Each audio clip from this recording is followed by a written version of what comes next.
G'day there, it's Dave here, Dave Mills, with another exciting discussion about the DMT, the Development Momentum Theory of Chess.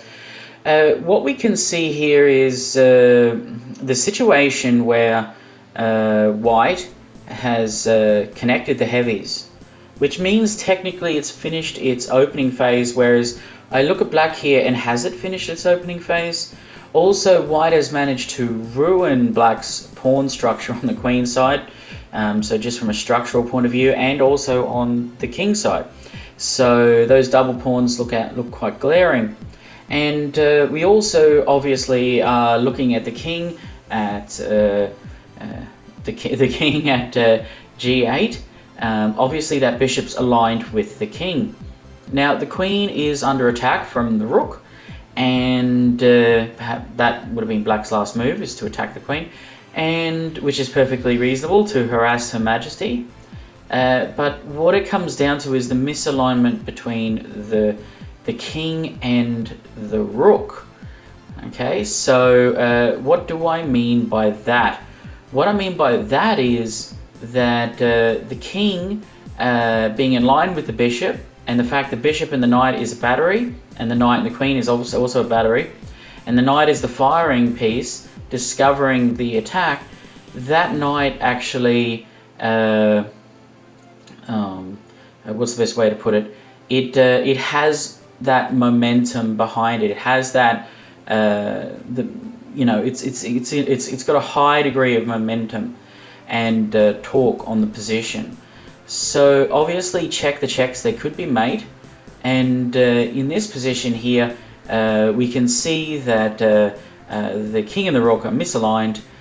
So check the checks. We've got knight to e7. That doesn't quite work.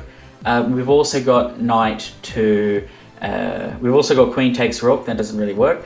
And we've also got knight to f6.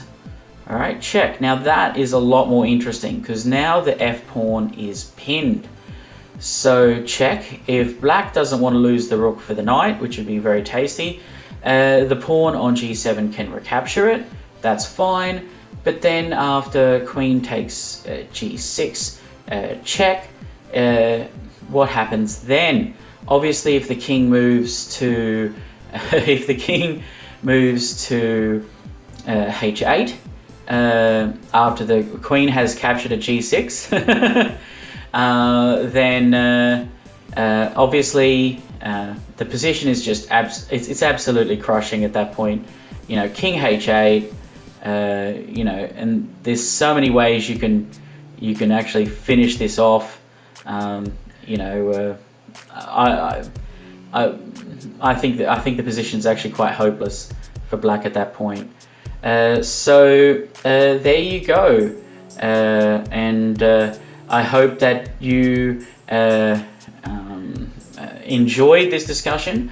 And what I want you to do, this is why this is a bit of a short one, is think about the 5 types of forces: the sacrificial force, the explosive force, type 5, type 4 furtherance. How can you move forward? How can you advance to forward furtherance? How can you get more space? How can you get more? How can you advance more forward than them? The energy to move forward, always forward. And also I would like you to explore the position more, like as much as you can. Type 3 is attacking multiple things at once. In other words, alternation.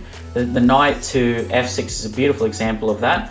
And discovering the bishop, that potential energy is all sprung as the knight fires at the king, and obviously the misalignment, the cogs in the position, and restraining the opponent's position. Type 2 and type 1 is direct attack on a point. All right, so there you have it. I'd like you to really look at it. Go down below, subscribe, press the doobie doos. More is coming. All right, take care. Bye.